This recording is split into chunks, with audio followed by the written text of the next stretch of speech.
శ్రోతలందరికీ నమస్కారం. నా పేరు స్వాతి.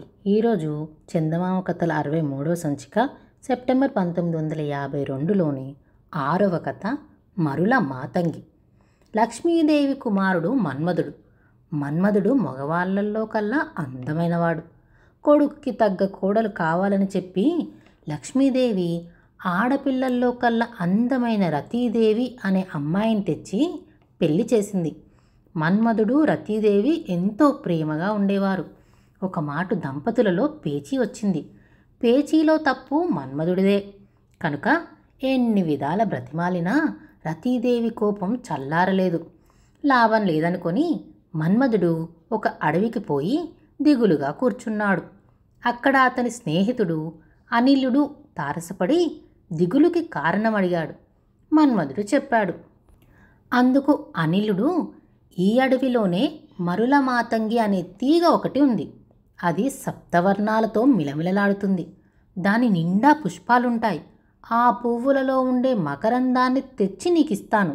రతీదేవి నిద్రపోయే సమయంలో ఆమె 2 రెప్పల మీద 2 బిందువులు తీసి పట్టించు అని సలహా చెప్పాడు.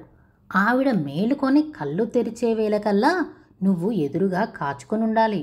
మాతంగి పూదునే మహిమ వల్ల నిన్ను చూసి చూడ్డంతోనే రతీదేవి నీ వద్దకు పరిగెత్తుకొచ్చి ప్రేమగా మాట్లాడుతుంది అని ధైర్యం కూడా చెప్పాడు అనిలుడు. మన్మధుడు అమిత ఆశ్చర్యపోయాడు. మాతంగి రసం తెమ్మని మన్మధుడు అనిలుడినే పంపాడు.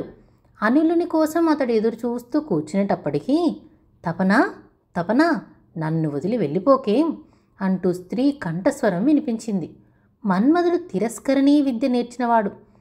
ఆ తపనుడు ఎవరో, ఆర్తనాదం ఏమిటో తెలుసుకోవాలన్న కుతూహలంతో అతడు అదృశ్యుడై అక్కడే నిలబడ్డాడు. ఆ కేక వేసిన అమ్మాయి ఛాయ, ఒక గంధర్వుని కుమార్తె. ఆమె తపనుణ్ణి ప్రేమించింది. కానీ తపనుడు మాత్రం ఛాయను వదిలించుకుందామని చూస్తున్నాడు. ఆ తపనుడు మొదట ఛాయాదేవిని వలచి తరువాత మనస్సు మార్చేసుకొని వనరమ అనే గంధర్వ కన్యను పెళ్లాడాలి అనే ఉద్దేశంతో ఛాయను నిరాకరించాడు. ఛాయ గోలపెట్టింది. తపనుడు కనపడకుండా పారిపోయాడు. ఛాయ ఏడుస్తూ వెనకాలే పరిగెత్తింది. మన్మధుడు అక్కడే ఉండి ఇదంతా కనిపెడుతూనే ఉన్నాడు. తపనుడు ఛాయాదేవికి చేస్తున్న అన్యాయం గ్రహించి దీనిని సరిచేయాలనుకున్నాడు. ఇంతట్లో అనిలుడు మరుల మాతంగి మకరందం పట్టుకొచ్చాడు. మన్మధుడు సంగతంతా చెప్పి తపనుడి రెప్పల మీద ఈ తేనె చుక్కలు వేసి రమ్మన్నాడు. అనిలుడు వాళ్ళ కోసం బయలుదేరాడు. దగ్గరలోనే ఒక గంధర్వ కుమారుడు, గంధర్వ కుమారి నిద్రపోతున్నారు. అనిలుడు అతని 2 రెప్పల మీద 2 తేనె బిందువులు వేసేసి మన్మధుడి దగ్గరికి తిరిగి చక్కా వచ్చాడు. ఇంతకు ఆ నిద్రపోతున్నవాడు తపనుడు కానే కాదు. ఆ అమ్మాయి ఛాయాదేవి కాదు. అతడు వసంతుడు అనే మరొక గంధర్వుడు. ఆ అమ్మాయే వనరమ. ఈ వనరమ ఛాయాదేవికి స్నేహితురాలు. ఈమెను చూసిన తర్వాతనే తపనుడికి ఛాయాదేవి పైన మక్కువ తప్పింది. వనరమ మాత్రం తపనుణ్ణి పెళ్లి చేసుకోవాలని ఎన్నడూ అనుకోలేదు. ఆమె వసంతుడనేవాణ్ణి ప్రేమించింది. వసంతుడు ఆమెను ప్రేమించాడు. వారు పెళ్లి చేసుకుందామనుకునే ఈ అడవికొచ్చారు. అంతలోనే ఇద్దరికి నిద్ర పట్టేసింది. మన్మధుడు చెప్పిన తపనుడు ఛాయాదేవి వీళ్ళే అయి ఉంటారనుకొని అనిలుడు వసంతుని కంటి రెప్పల మీద తేనె చుక్కల్ని వేసిపోయాడు. వసంతుడు కళ్ళు తెరిచేసరికి వనరమకి బదులు ఛాయాదేవి కనబడింది. తనను తప్పించుకుపోయిన తపనుణ్ణి వెతుక్కుంటూ వసంతుడు కళ్ళు తెరిచేసరికల్లా ఆ దారినే వచ్చింది ఛాయ.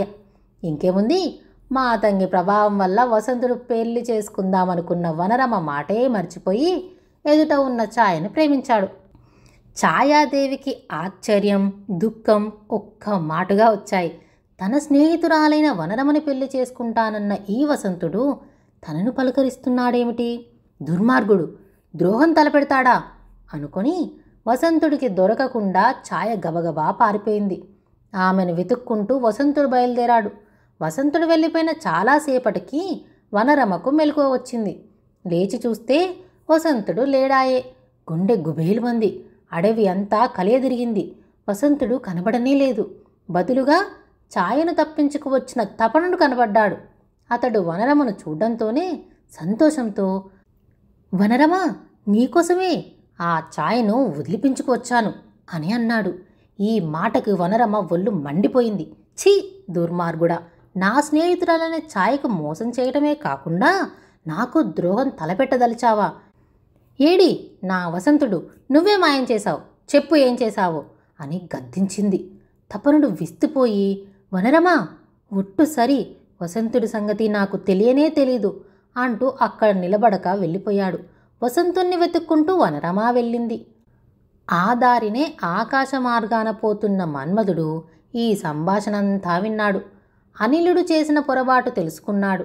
అతన్ని రప్పించి తపనుణ్ణి చూపిస్తూ, ఇతని రెప్పల మీదనే నువ్వు తేనె చుక్కలు వేస్తా అని అడిగాడు.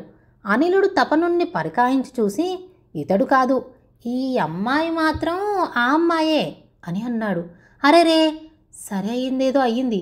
ఆ తపనుడి వెనకాలే వెళ్ళి వాడు నిద్రపోగా చూసి తేనె చుక్కలు రెప్పల మీద వేసిరా.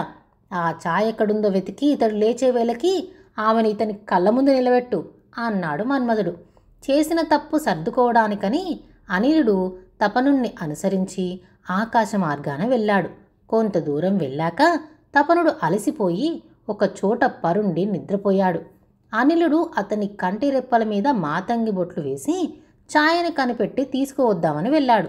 మరి కాసేపటికి ఛాయాదేవి పరిగెత్తుకుంటూ అక్కడికే వచ్చింది. ఆమె వెనకాలే వసంతుడు వచ్చాడు. అప్పుడు ఛాయ, అయ్యో, నన్ను ఈ దుర్మార్గుని బారి నుండి తప్పించేవారు ఎవరూ లేరా అంటూ గొంతెత్తి అరిచింది. ఆ గోల విని మన్మధుడు, అనిలుడు వచ్చి ఎవరికీ కనబడకుండా అక్కడే నిలబడ్డారు. ఆ కేకలకు నిద్రపోతున్న తపనుడికి కూడా మెలకువ వచ్చింది. వచ్చేసరికి ఎదురుగా ఛాయాదేవి కనబడింది. మరుల మాతంగి ప్రభావం వల్ల తపనుడికి ఛాయాదేవి మీద ఒక్క మాటుగా ప్రేమ ఉబికి ఆప్యాయంతో ఆమెను పలకరించాడు. ఛాయ విస్తుపోయింది. తన్ను తప్పించుకు పారిపోయిన తపనుడి మాటలేనా? ఏదో కలగా ఉందే అని అనుకుంది. ఇంతలో వసంతుడు, ఛాయ, నిన్ను ప్రేమించేది నేను కానీ వీడు కాదు, విని పొమ్మను అని అన్నాడు. ఈ మాట వినేటప్పటికీ ఛాయకు ఇదొక దొంగ నాటకం అనిపించింది. ఇంతలో అక్కడికి వనరమ కూడా వచ్చింది. ఛాయాదేవి కోసం వసంతుడు, తపనుడు వాదులాడుకోవడం చూసి వనరమ, ఛీ, ఈ ఛాయ దుర్మార్గురాలు, ఈ గంధర్వ కుమారులిద్దరినీ తనే పెళ్లాడుదాం అనుకుంటుంది కాబోలు అని స్నేహితురాలైన ఛాయను తిట్టింది. నేను ఏ పాపం ఎరగా అంటూ ఏడ్చింది ఛాయ. తపనుడు, వసంతుడు మరల మాతంగి ప్రభావం వల్ల ఛాయాదేవి కోసం యుద్ధం చేయటానికి సిద్ధపడి కర్రల కోసం పరిగెత్తారు. అప్పుడు వాళ్ళిద్దరూ నిష్కారణంగా బుర్రలు బద్దలు కొట్టేసుకుంటున్నారని చెప్పి వాళ్ళిద్దరి మధ్య మన్మధుడు ఒక లోతైన నది అడ్డుగా ప్రవహించేటట్లు తన మాయ వల్ల ఏర్పాటు చేశాడు. అవతలి ఒడ్డు నుంచి వసంతుడు, ఇవతలి ఒడ్డు నుంచి తపనుడు ఒకళ్ళ మీద ఒకళ్ళు కర్రలు విసురుకున్నారు కానీ అవి నదిలోనే పడిపోయాయి. ఇద్దరూ చెరొక గట్టు మీద సొమ్మసిల్లిపోయారు. ఇక్కడ ఏడ్చేర్చి ఛాయాదేవి శాపనార్థాలు పెట్టిన వనరమ నేల కొరిగారు. అప్పుడు మన్మధుడు, అనిలా, ఈ ఛాయాదేవి లేవకముందే తీసుకువెళ్ళి తపనుడి వద్ద విడిచిరా అని అన్నాడు. అనిలుడు అలానే చేసి వచ్చాడు. ఈ వనరమను కూడా తీసుకెళ్ళి నది అవతల ఉన్న వసంతుని వద్ద విడిచిరా అన్నాడు మన్మధుడు. మన్మధుడు చెప్పినట్లు చేసి వచ్చాడు అనిలుడు. అతనితో మన్మధుడు, అనిలా, మన పని పూర్తి కాలేదు సుమా. తపనుడు, ఛాయ మేలుకొని ఒకళ్ళనొకళ్ళు చూసుకొని సంతోషపడతారు కానీ అవతల ఒడ్డున ఉన్న వనరమ, వసంతుడు మేలుకొని ఆనందించలేరు. ఏమంటే ఆ మాతంగి మూలాన్ని వసంతుడు లేచి ఛాయ కోసం పలవరిస్తూనే ఉంటాడు. ఈ మాతంగికి విరుగుడు లేదా అని అన్నాడు. లేకేమీ అంటూ అనిలుడు వెంటనే 4 ఆకులేవో తెచ్చాడు. అనిలుడు వసంతుని రెప్పల మీద ఈ పసరు పిండేసరికి తేనె విరిగిపోయి అతడు మునుపటిలాగానే వనరమను ప్రేమించాడు. ఛాయ, తపనులు అవతల ఉన్న వనరమా వసంతులు నిద్రలేచారు. మాయనది మాయమైంది. అంతా కలగా తోచింది. నలుగురు సంతోషంగా వెళ్ళిపోయారు. మరి ఒక్క క్షణం కూడా మన్మధుడు ఆగలేదు. అతడు రతీదేవి అంతఃపురానికి వెళ్ళేసరికి ఆమె నిద్రపోతుంది. నిద్రలో కూడా ఆమె కళ్ళల్లో కోపం అలా కనబడుతూనే ఉంది. మన్మధుడు ఆ కంటి మీద ఈ కంటి మీద తాను తెచ్చిన మాతంగి చుక్కలు వేసేసి ఆమె లేచే వేళకి కనిపెట్టు కూర్చున్నాడు. రతీదేవి లేచింది. ఆమె కోపమంతా ఏమైందో. ఇక్కడికి వెళ్ళావు మన్మదా? నాకు కోపం వస్తే మాత్రం వెళ్ళిపోతావా? ఇంకెప్పుడు వెళ్ళనని ఒట్టేసుకో అంటూ అతని చెయ్యి తీసుకుని ఆమె తన చేతిలో ఉంచుకుంది. ఇంక నీకసలు కోపమే రాదులే అన్నాడు కీలకమెరిగిన మన్మధుడు మూసి నవ్వులు నవ్వుతూ.